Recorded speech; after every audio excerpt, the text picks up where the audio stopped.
Evening. I'd like to call the Tuesday, October 10th, 2023 Housing and Redevelopment Authority meeting to order.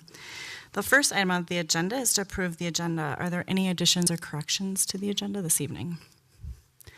Hearing none, we'll be looking for a motion to approve the agenda.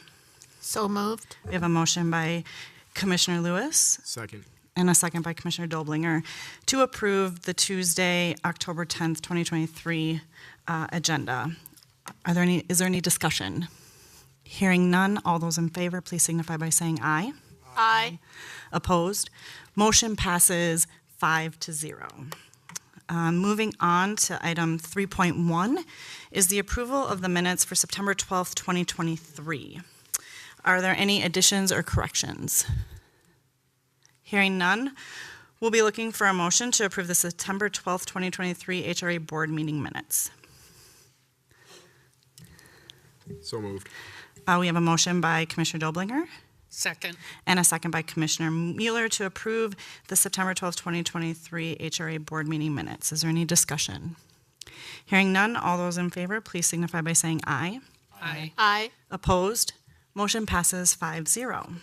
Moving on to new business, item 4.1, program year 2022 CAPER update. May we have the staff report? Thank you, Chair Huhim. Erica Coleman, HRA Administrator.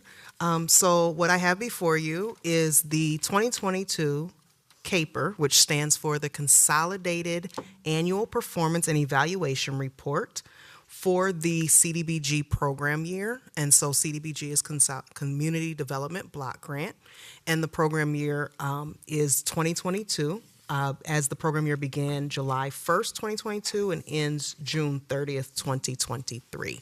And so I'm bringing this update forward to you all this evening about what it is. And so one, I just want to ground us in CDBG's purpose. It's an annual grant to the city that the HRA is under a mutual services agreement to administer the program, to develop viable urban communities by providing decent housing and a suitable living environment, and by expanding economic opportunities, principally for low and moderate income persons. This is the HUD, U.S. Department of Housing and Urban Development, definition purpose for CDBG. Bloomington is considered an entitlement community. Therefore, Bloomington, the city of Bloomington receives a direct allocation every year from HUD. That's what the entitlement community means. And then, like I said, our program year, 2022, is July 1st, 2022 through June 30th, 2023.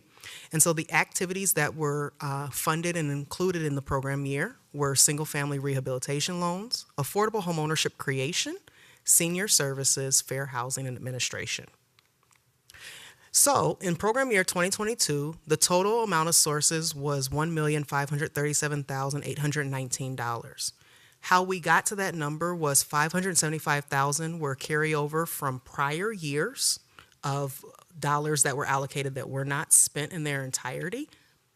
The allocation, the annual allocation from HUD, which was $462,819, and then program income at $500,000. Program income are repayments on the rehab loan program, and so when those repayments come back in, they are counted as program income for the CDBG program, and it's required to spend the program income first on eligible activities before moving to the allocation, which is how you get the carryover that we may not have spent the entire amount for the year prior. And so how did we use that money? Well, in 2022, out of the total $1.5 million available, we expended $995,002. So the majority was in rehabilitation loans. We did a total of $642,139 in rehabilitation loans. This is 28 loans. And so what that is that the people that had eligible home improvement activities, they took a loan out. Again, this loan is a deferred loan, which means there's no payments being made on it. It's a 30-year mortgage that goes as a second or junior lien position. It is at 2% simple interest for the first 10 years. So this amount of $642,139 does not include the interest that would be added up once the loans are repaid in about 30 years or a little bit before if people sell their properties. In addition to that, affordable homeownership. This is $225,000. This is the acquisition and rehabilitation of, we try to do at least 2, but we did 3 last year with our partner at West Hennepin Affordable Housing Land Trust. So this is them purchasing a property in the city of Bloomington, rehabilitating it, and then selling it within the land trust model program for affordable homeownership, which is perpetual affordability. So 3 new units created in that. Senior services, this is $20,000. This is with our partner at Senior Community Services, and this is helping elderly households with household and outside maintenance, chores, yard work, different things like that. They have to income qualify, as well as they have to be 62 or older based on CDBG. And then $15,300 in lead-based paint activity. So for the 28 rehab loans, we actually do either clearance and or testing. We do testing and or clearance on all properties. CDBG does require any property built before 1978 to have that lead-based paint assessment done, but then also to inform the homeowner of any activities. So if there's going to be money used from those loans for activities that might disturb a surface, then it's required for that clearance to be done on those. So that's what the lead-based paint is. So that $15,300 is about 28 of the properties total. And then administration. So this is for planning and administrative activities, so that includes staff time or certain things like notifications of our public comment period, all those different activities that go into that. That is $87,563. There's a maximum percentage of our annual allocation. And so between administration and fair housing activities at $5,000, which is with our Fair Housing Implementation Council, the regional body that we're a part of for fair housing activities, we do not exceed the maximum of 20% of our grant allocation for administrative and planning activities. And so that's all those uses is how we got to the $995,002 expended through the program in 2022. I did want to bring forward the demographics. HUD does require that we report on these, and really what I did was I took this presentation and gave you a snapshot of what's in the report in its entirety. The report that is attached, which is open for public comment period as we speak, does have all of this information and a lot more explanation of each and every program and activity and how we expend the money. So one, CDBG has a requirement to help low to moderate income households or persons. And so low to moderate income does not exceed 80% area median income. So that's why you do not see any numbers beyond that under the area median income. So out of the 95 people, or 95 households, I shouldn't say people, households that were assisted, 22 were considered extremely low, 30% or below area median income. 20 were between 31 to 50% AMI, and 53 were 51 to 80% AMI. A lot of the extremely low do fall within our senior services. And then race and ethnicity, we are also required to report that when people do have the opportunity to say they don't want to provide that information, but we do have 95 here that did provide it. And so you can see that 87 of the households were white, non-Hispanic, and then we had 1 Hispanic household, 4 Black and or African American, 2 Asian, and 1 American Indian or American Native. So this is all the households served. And this also is very much so reflective. As I mentioned, we have our single family rehab loan program. We have our senior services. This is very reflective of homeowners.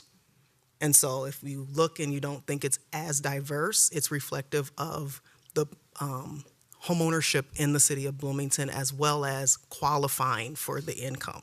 So when we put both of those things together. So right now we have a 15-day public comment period, and that is October 6th through October 20th. People are able to provide public comment by email, by mail, or come in person. And how we noticed the public comment period was here at our HRA board meeting, but also in our notice for the City Council public hearing, which will be on the 16th, and in our City Public Notice webpage, CDBG webpage, our HRA newsletter, and in the newspaper, the Sun Current publication. And so that is the presentation. I can take any comments or questions you may have. Are there any questions this evening? Commissioner Martin. Thank you, Chair. I'm just curious, and I know this material is pretty data-rich and dense, but is there an opportunity next year for being able to post some of this, even just the presentation on Let's Talk Bloomington, to solicit some of that comment?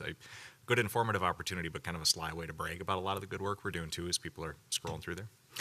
Thank you, Chair Huhim and Commissioner Martin. Absolutely, we can use that opportunity. I think that's a good point because we bring the budget forward in a public hearing, but also at the HRA board, also in a public comment around March to April of every year. And then we come back around September to report back on what we did the year prior. And so if we can use more engagement opportunities to keep it in front of people, we can definitely look into that and try that. Thank you. Thank you. Are there any other questions or comments? This is just an informational item tonight. So hearing nothing further, we will move on in our agenda to new business item 4.2, which is new payment standards for the Housing Choice Vouchers Section 8 Rent Assistance Program. May we have the staff report? Is it on? Yes. Yes, so every year HUD puts out the fair market rents, and you can see by bedroom size the amount on the top there, and we were really surprised this year of the increase that from last year to this year. And so you can also see down below on our current payment standards and also our proposed payment standards, we have done the same.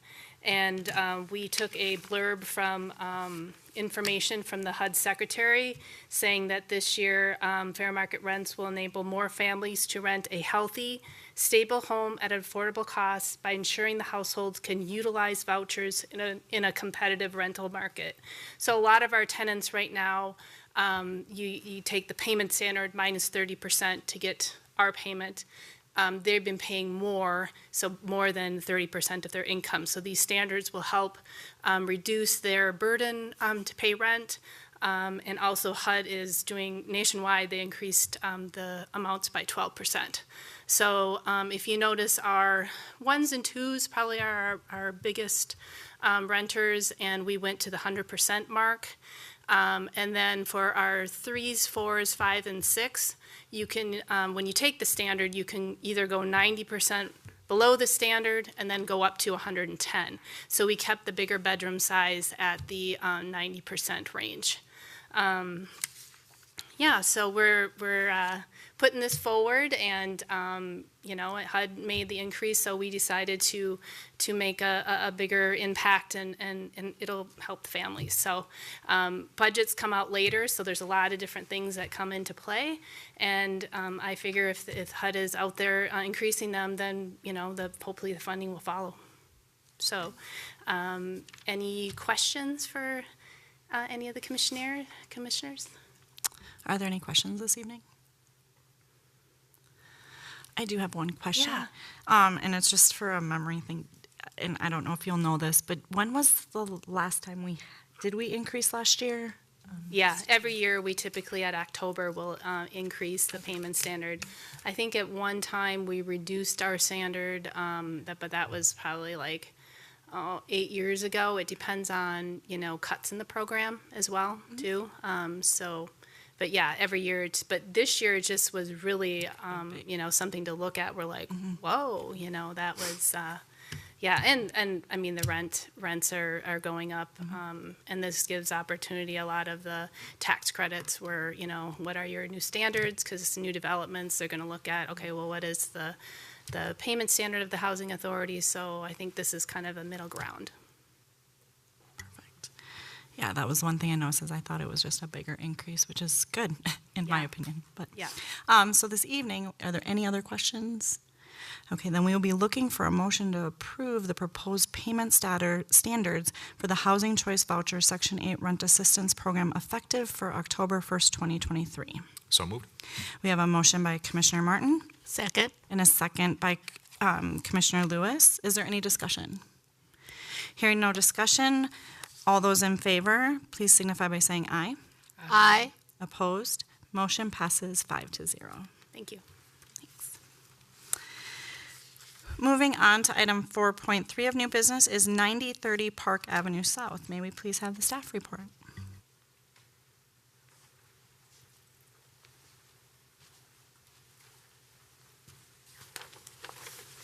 After you. So I'm Brenda Lano-Wolke. I am the Executive Director of Homes Within Reach, and I've been here with you before on this project on Park Avenue. We had an MOU with the HRA to purchase that property if I could get funding from Minnesota Housing, which we did. We held off with building the twin homes because Bloomington was looking at changing their zoning codes, which we're all grateful they did, which brought us to the ability to actually possibly split that lot and put in ADUs. Knowing that that was something a little bit beyond the scope of what we could handle on our own, given the funding that we had available, we had to reach out for a co-developer, and we were grateful to reach out to Twin Cities Habitat for Humanity, and they were willing to step up to the plate and help us with this project. So Homes Within Reach, our vision is to transform people's lives through home ownership. The mission is to use that community land trust model to create and preserve affordable home ownership for families and communities in the suburbs of Hennepin County. And our core values are the belief in home ownership, bringing stability into people's lives and creating values for families and communities. Since 2002, we are serving 14 Hennepin communities, and we have 195 homes currently in the portfolio. We've assisted 234 families achieve home ownership. The average AMI is 55.6%. There's 14 homes currently in Bloomington, and our average AMI for households served here in this community is 46.2. And good evening, Commissioners, Chair and Administrator Coleman. Thanks for having me here tonight. I'm Noah Keller, Project Manager with Twin Cities Habitat for Humanity.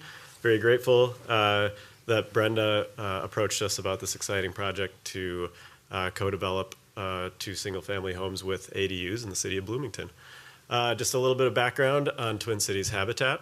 Our mission is to bring people together to create, preserve, and promote affordable home ownership and advance racial equity in housing. Our vision is an equitable Twin Cities region where all families have access to the transformational power of home ownership. And our values are being rooted in faith and community, being inspired by hope, being committed to anti-racism, and being driven to innovate. And just a little bit of background, we have typically done a single-family home in Bloomington maybe every other year for the past decade or so, since I've been with the organization at least. Always excited to have opportunities here. The homes are always very desirable, and so we're excited to have even more opportunity here. A little bit broader information about Twin Cities Habitat. Since 1985, we have sold 1,567 homes. Probably that number is substantially more, since these do not reflect our most recent couple months. And we've built and sold homes in 65 cities across the metro. So I just wanted to, I love simple math. It's the only kind of math that I like. And so I wanted to include a slide here where we just kind of outline, here are some assumptions about the project and why we're excited by it. So we start with vacant land in a very desirable area in East Bloomington, which I alluded to earlier. We bring in Homes Within Reach as a co-developer, knowing that they can help keep these units even more deeply affordable than if we were to develop them on our own. You add Twin Cities Habitat for Humanity, of which I'm a big fan, and then you add Bloomington HRA support, financing, advocacy, new zoning rules that Brenda alluded to earlier, and we're left with an excellent opportunity to create affordable home ownership using a new approach. That new approach being the addition of ADUs to give families a little bit more choice if they want to live within a multi-generational situation, or if they want to bring in other horizontal family members, whatever the case may be. A little bit of neighborhood context. Maybe I should have zoomed in a little bit more on my screenshot. But 9030 Park, in very close proximity to several park areas. It's a large lot that Brenda mentioned. We're hoping we'll be able to split to develop 2 single-family homes. Close to bus lines, retail centers. I don't need to say any of this to you all, but it's in a great neighborhood, and we're grateful for the opportunity. A few shots of kind of the front elevations of some nearby and neighboring houses. The one on the top left of the screen is just one house to the north of 9030 Park, so it's a Rambler-style detached 2-stall garage. And then these others are taken all kind of within, about a half mile, if not less, along Park Avenue. So there is some variety. It's, I'd say, predominantly Rambler homes, 1-story homes with detached garages, but there are some 2 stories and some 1.5 stories, some splits, various styles. So I think we're in a fairly eclectic area. And then as far as the property itself is concerned, again, this is review for most folks here, but the Bloomington HRA owns this property. We're hoping that we'll be able to split this into 2 lots with 60-foot frontage on Park Avenue. That we also have kind of an alternate version that would be split, I want to say more like 70-50, something like that, to account for a wider Rambler, if that's a more desirable option. We'd like to construct 2 new single-family houses, each with a 2-stall detached garage, and then the ADUs would be attached to the 2-stall detached garages.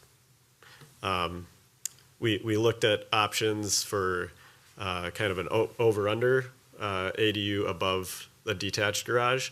And then we just, after discussing quite a bit, Brenda and our teams determined that it might make more sense, for at least for this project, again, to be geared towards accessibility, multi-generational housing. If you have the ADU above the garage, that limits that aspect. Also adds a whole lot of cost for utilities, we discovered.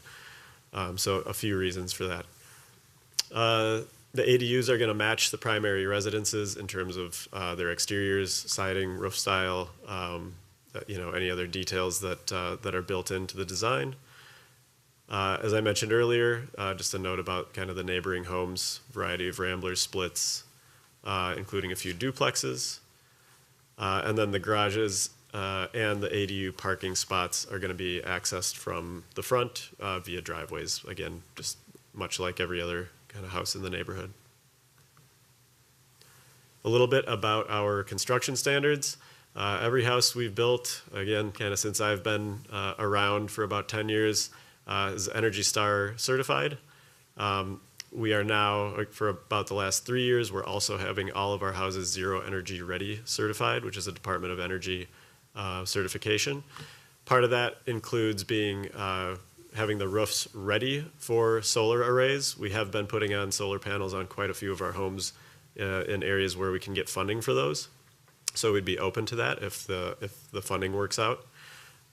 Part of the Zero Energy Ready program is being Indoor Air Plus certified, meaning that you make sure that you're using materials in construction that don't off-gas. Your home is tight from an insulation, air penetration standpoint, but very well ventilated as well to keep any unwanted fumes out. We use low-flow plumbing features. And we consistently have better than industry standard blower door test results and HERS scores. As part of the Energy Star certification, we'll use high efficiency appliances, including HRVs, heat recovery ventilators. We would use those at least in the houses on this project.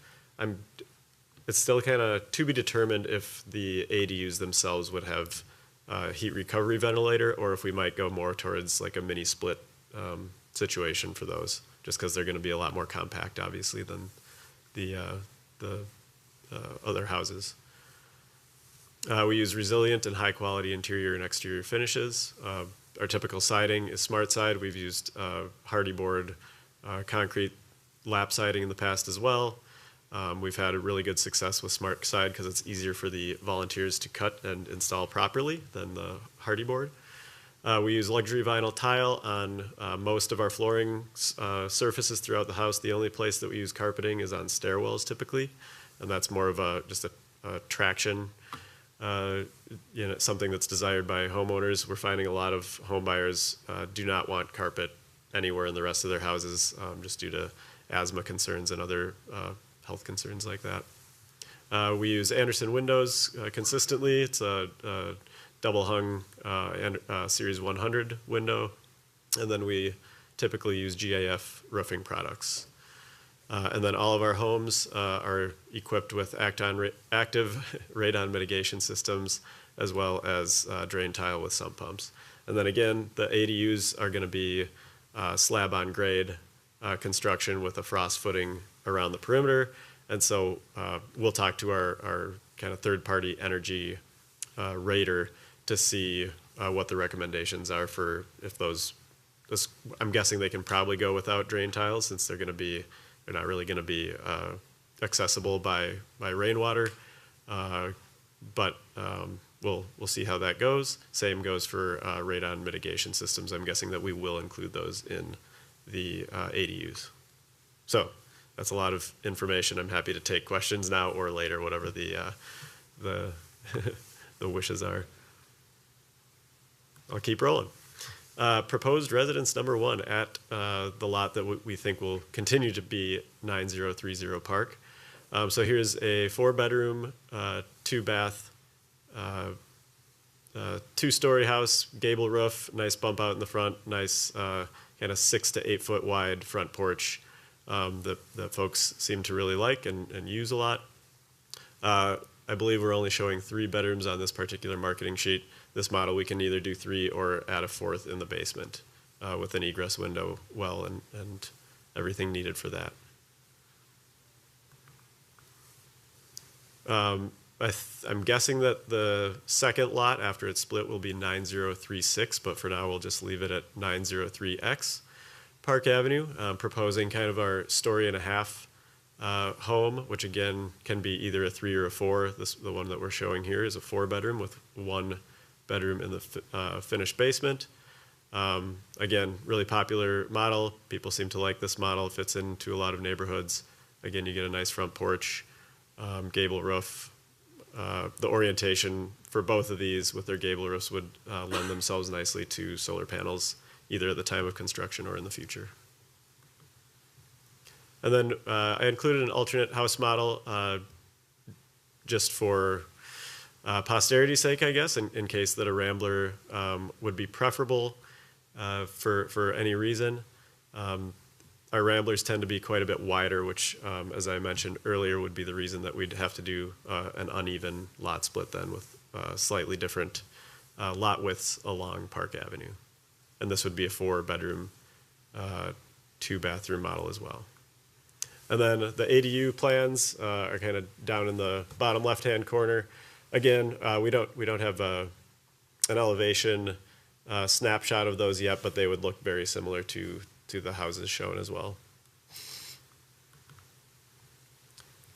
All right, so looking at some numbers, these pro formas are very similar to each other, so we can just maybe take a look at the one on the left-hand side for 9030 Park. And Brenda, jump in at any point if you'd like to comment on anything. So I think pretty straightforward pro forma. We're looking to the HRA for a land write-down. We were estimating each lot to be worth roughly $70,000. So $140,000 for the lot as in its current state, $70,000 after the split. And then we always throw in some closing costs with that. For construction costs, is a big number, and unfortunately, this is the reality that we're all facing these days, including the ADU. And I can't tell if that's an 8 or a 6 right now, but I think it's about 480 total. And that, again, that's for the for the house, garage, and ADU, and then all of the site work, everything needed for a certificate of occupancy. We have some soft costs, including not only like internal design, marketing, but also soil testing, things like of that nature. One thing that I kind of left blank in this current state would be any soil corrections that would be needed if our soil engineer determined that that's required. So that's kind of something to keep an eye on for sure. We have all of our homes appraised. That's how we determine the actual sales price, which is different than the land trust price, which we'd sell it to a home buyer for. And then as far as we kind of jump down to total development cost, we're looking at 583. And then as we turn to the sources, again, I mentioned the HRA write-down for the land cost.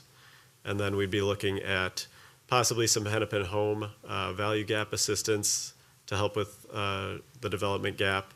And then I threw in the soil corrections with no number in it. Knock on wood, we don't have to deal with that. And then, and Brenna can maybe speak more to these, but her organization has procured a bond and then an impact fund grant as well in the sum of 45 and 85. Sorry, my eyesight is going. Again, and that's split between, we'd put that much on each of the lots. Anything you want to add about those? Yep. Okay. You got the numbers right. Great. And then so that kind of covers the development gap to get us to the appraised value and the total development cost. And then for the affordability gap, which is going to allow us to provide these houses at a sale price to families who can afford them at, I believe we modeled this at 60%, a family of 6 at 60%. So we would be looking at a first mortgage of approximately $200,000.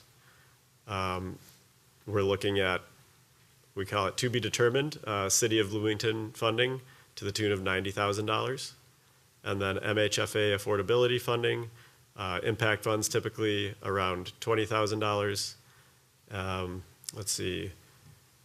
Also included Twin Cities Habitat sponsorship. So when volunteers come out to build on site, we ask them to support their work financially, which they're great about and understand the link between supporting us in that way and swinging the hammer. So we're gonna try to raise funds in the amount of about $53,000 for each project, and then the land write down, which I already mentioned, $69,999 to round us up to an even $70,000 after a dollar transaction.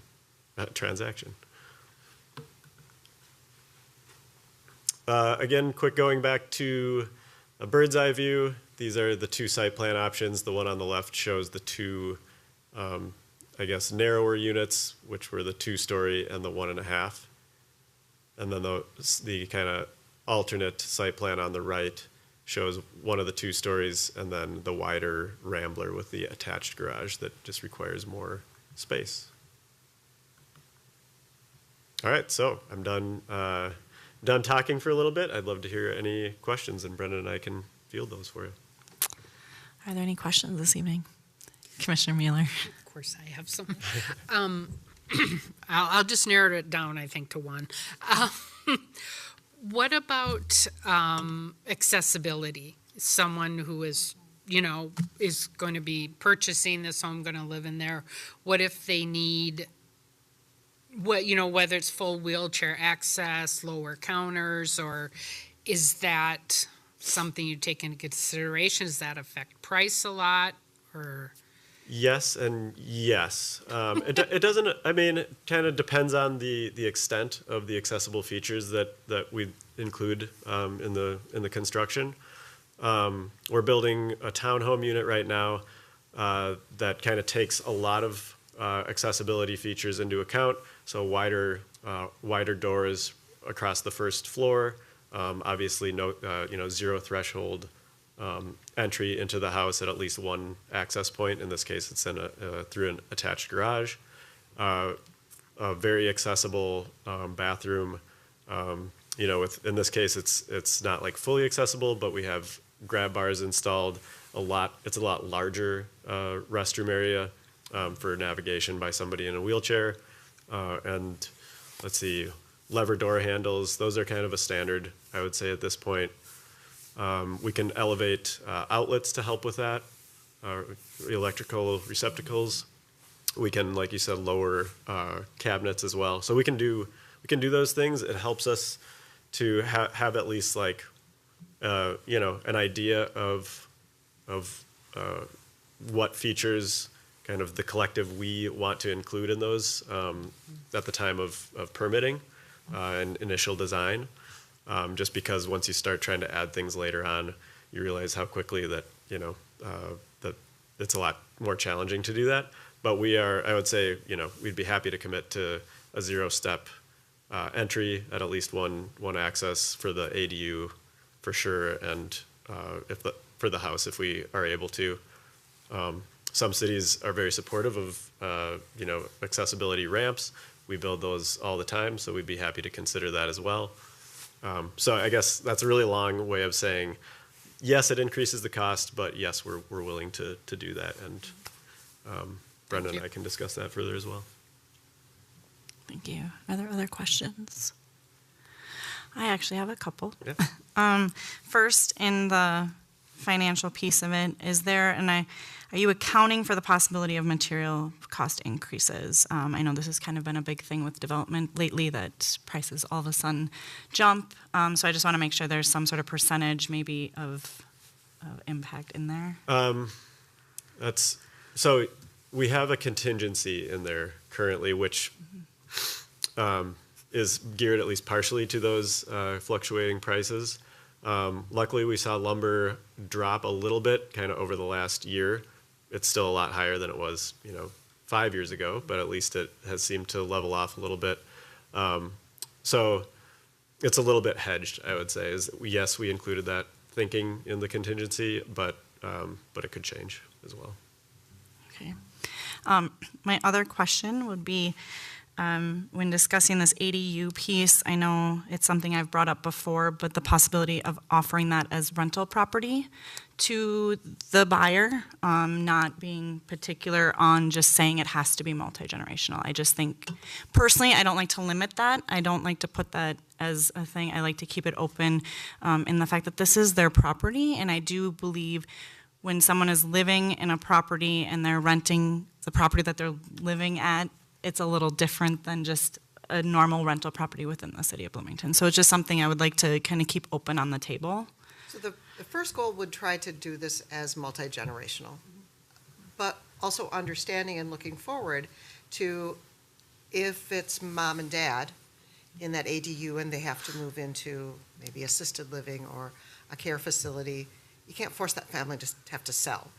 So the ground lease that they will enter into will address the ability to rent that as a rental, but we would want to ensure that we would keep that as an affordable rental, so that the rent amount would be controlled following HUD guidelines. So who they could rent it to and what they could rent it for would be controlled, but it would then be an opportunity for them to have additional income. Okay, thank you. Other questions? I guess I'm looking for a little guidance this evening. Are we being asked for which plan we prefer this evening as well? So, Chair Huhim, I just want to provide that. So, one, looking for comments and feedback on the proposed development here, whether it is being able to split the lot evenly or not split it evenly per approvals by planning in that process. And then, as proposed, the 3 or 4 bedroom units. And then also with that, looking for a motion or conversation about a resolution approving the potential sale of the property and then negotiating a purchase agreement and a contract for private development. So in the pro forma that is on the screen, there are two things that are asked here. One, it's considering writing the land down. I think when we presented this last year, our lots are average $120,000. So considering how the size of this lot and that it's might be a potentially $140,000 lot when you split it into two evenly, that's $70,000 per new lot. So considering writing the land down, and what would that be if you consider that? And then also considering that there is an ask on the table for it to be affordable in perpetuity, and so subsidy per unit. And so what we're asking for is just comments, feedback, discussion about that. But then if you are okay and approve that, to authorize staff to start to negotiate a purchase agreement, a private development agreement, which do have to come back for final approval for the board. Thank you for that clarification. So now I guess we would open it up for some discussion on the items that Administrator Coleman has brought to the table. Does anybody want to? Go ahead, Commissioner Martin. Yeah, I'm very comfortable with the land write down. I had kind of assumed that was going to be part of the mix from the start of this, so however we can help get it across the finish line. And with regard to the lot split, again, whatever we think the community needs in terms of the best housing for the folks that are going to be on those properties, I'm flexible. Chair Huheem, I do have one question for Brenda and for Noah here. Do you have a pipeline of potential purchasers or home buyers that have already identified interest in a home in the city of Bloomington that you would be considering that kind of helps you determine what may be the best development for this site, in addition to any notification to the neighborhood about development at this site? We do have a few people on our wait list that have identified Bloomington as a desirable community and have the need for larger multi-generational home ownership. So, Thank you for that clarification. Commissioner Lewis. Well, I just want to kind of piggyback on what Commissioner Martin said. I'm very comfortable with the land write down because, again, I kind of figured that was the way we were going. And I think splitting the lot, however it is decided to split it, I think that's so great that we can get two houses instead of one. And I'm really, really happy that the ADUs are there because we've talked about it and it's really nice to see it going forward. So I'm comfortable with where we're going. Thank you, Commissioner Lewis. I will state that I am also comfortable with the write-down. Again, I assumed that would be part of going forward with this plan. I will say this, I've said it many times, this is my neighborhood. So this literally, I can watch this development happen out my front window. So that is very exciting, but a little bit, of what the neighborhood's gonna take of this. My only suggestion is I would like to keep it as similar to the surrounding neighbors without going to, because some of the ones you showed are just kind of extremes that have happened in the neighborhood. I'm not going to lie. They're not the norm developments that have happened throughout the neighborhood. So just to keep it similar to the pre-existing before development housing. I like the two-story. I think that's great. I like the designs, all the designs you have come up with because they're not over the top. They will fit in, I feel, very well.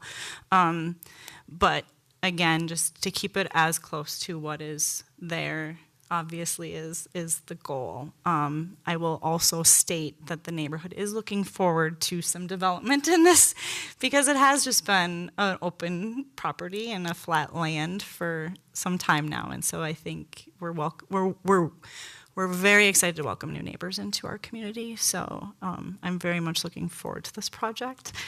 So of course I support the write down. I support whichever development looks and feels the best and fits the potential prospective buyers. And I just look forward to this going forward. I'll just Commissioner mostly Mueller. concur with what everyone says. I don't have all the reasons yet, but I really would lean towards, if possible, to split the lots evenly, just to make it seem even and for future resale that, you know, it's, I mean, we all know what's in a house and different makes it equitable, but kind of on the surface, when people look at that, I would like to see it look more equitable by having it split. Thank you. Commissioner Doblinger, do you have anything to add? Okay. With that, we would be looking for a motion to approve a resolution approving the sale of property and the negotiation of a purchase agreement and a contract for private development. Madam Chair, I so move. We have a motion by Commissioner Lewis, Second. a second by Commissioner Mueller to approve a resolution approving the sale of property and the negotiation of a purchase agreement and a contract for private development. Is there any discussion? Hearing none, all those in favor, please signify by saying aye. Aye. Opposed? Motion passes 5-0. Thank you very much. Thank you. It's super exciting. Okay. Moving on to item 5.1, discussion items, Commissioner questions and comments. Are there any questions and comments this evening? Hearing none, we'll be moving on to item 6, which is adjournment. We'll be looking for a motion to adjourn the October 10th, 2023 Housing and Redevelopment Authority meeting. Moved by Commissioner Martin and seconded by Commissioner Doblinger. All those in favor, please signify by saying aye. Aye. Opposed? Motion passes for adjournment at 5-0.